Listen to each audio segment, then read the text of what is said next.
Hey guys, what is going on? Happy New Year. I hope that your 2023 is the best year you've had yet for you and your fish.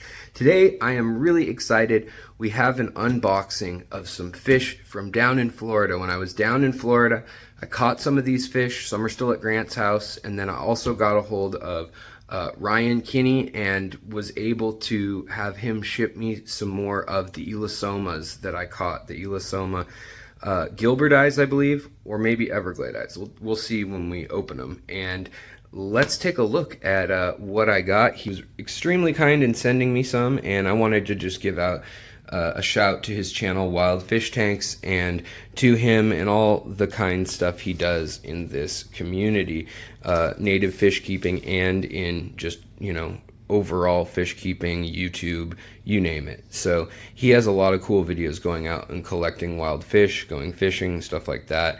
And I'm pretty excited. He's also apparently sending me a specimen container that Jonathan Butkus had when I was in Chicago that I was like, oh, that's cool. I need to get one of those.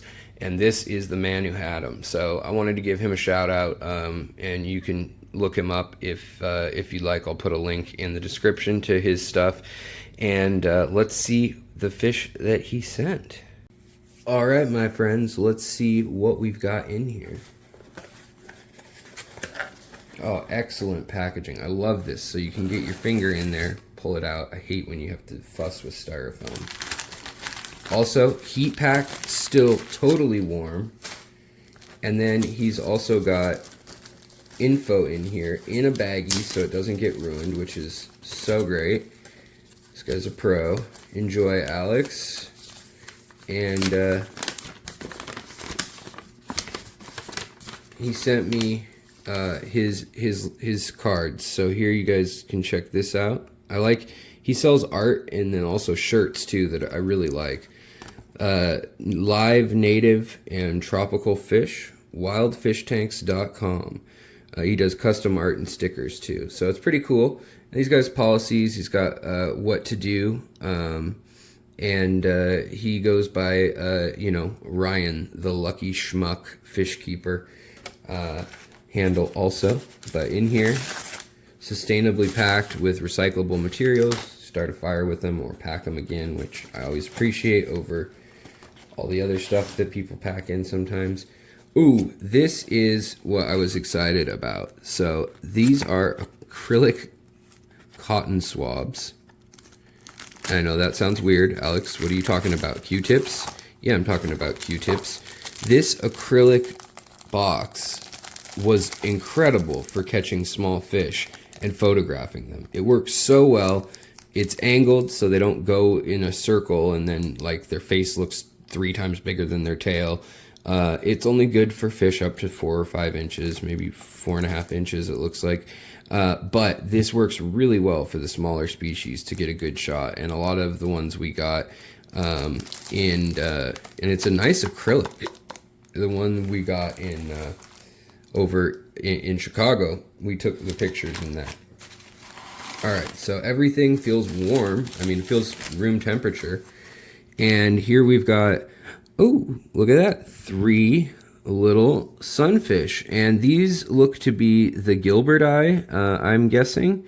They've got some bars on them. Let's see if we can get them to come into focus here. They've got some bars on them, but these look probably, yeah, like the females. They don't have much color right now, but they might just be stressed too. So let's see what the next bag looks like.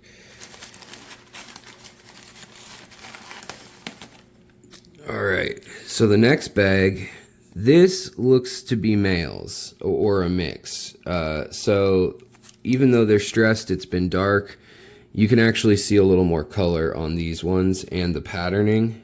And these are Elassoma gilberti. You're not going to really find these in a fish store usually. I think Jonah's Aquarium sells them online from time to time, but Ryan is one of the few people I know who also sells them. So we'll definitely need to get some footage of these when they color up because they're absolutely gorgeous fish. They're one of my favorite native fish. So also I want to take a look at what else he sent. I don't know if this is just going to be more or what's going on. Holy smokes, he sent me more. And there's quite a few in here. There's 1, 2, 3, 4, 5, 6 of them in here. And it looks like this is another assortment of males and females. I'm not 100% sure. I guess we'll just have to let them color up and see. We're probably going to be colony breeding them in a tank anyhow. But this is full grown.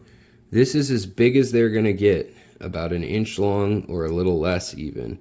And when they are paired off and spawning, they have the most beautiful iridescent colors.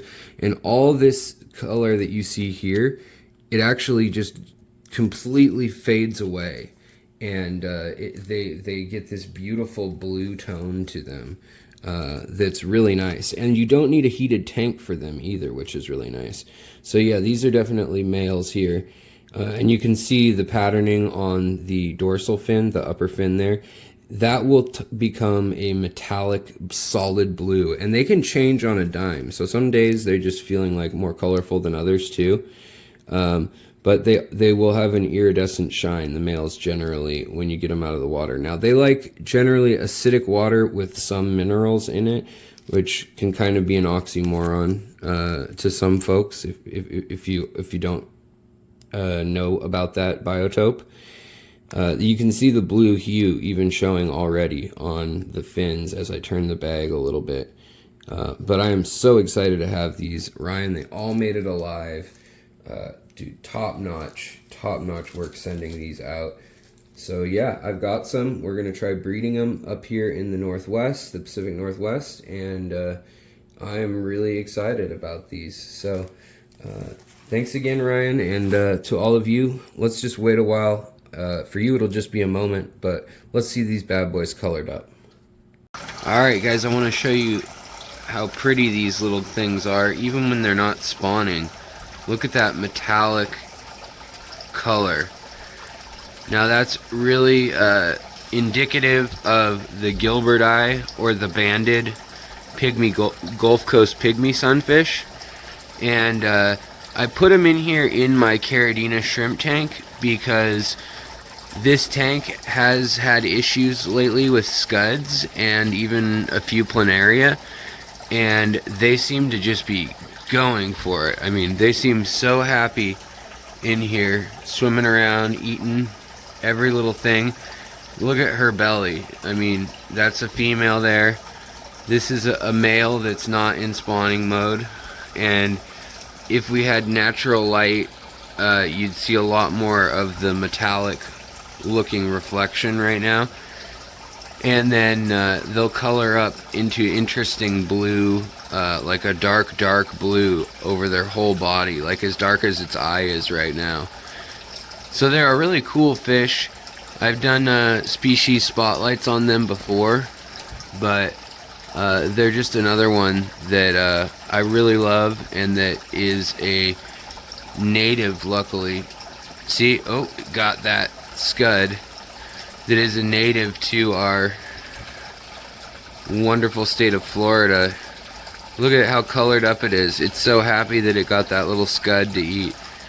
So yeah, they're pretty happy right now, and I'm able to tell which ones are male and female pretty easily.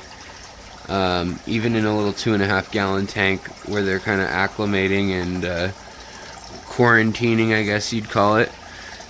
And then I put the other group of them over here, and this is harder water that's more similar to Florida's water. And you can see if we zoom in on this one, whoop, you scared of a shrimp? This one is another male. This one almost looks like more like an Everglade eye, but no, it still has bands. But look at those blue lips.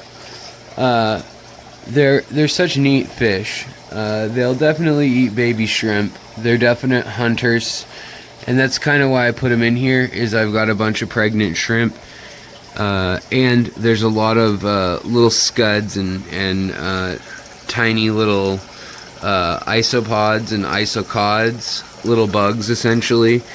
And so I'm hoping that they'll just be able to swim around in here, use some of the huts where I had apistos in here at one point a year ago, and that they'll just kind of find this to be a cozy little home. This is a tank that isn't heated either, but it does have a little bit of air running to it at the moment, just to kind of deal with some of the algae that was building up for a while.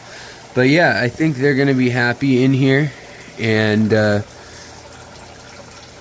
I think hopefully they'll start spawning and forming their own little pairs. They need territory for that, so if I start seeing pairing off, it'll be good to put more obstacles in their tank. And if I start seeing that pairing off, then I can move them to their own 2.5 gallon once I see that a male and a female are interested in each other. And then if I watch them closely, I can also let them lay their eggs, let them have their babies, and then return later. But I'll definitely do an update and show you guys how beautiful they are when they're in spawning mode, because it is the next level above just that little metallic shimmer. It's that against black, and then a royal, like, beautiful deep blue and sky blue banding. And I highly recommend these guys over like little Battis and things like that. If you want something that's a bit of a challenge as far as keeping them active and colorful, because if you don't feed them live food, they tend to get a little sluggish and they tend not to show their color much at all. Alright guys, well that's all I've got for you. Thanks again, Ryan, and I'll talk to y'all later.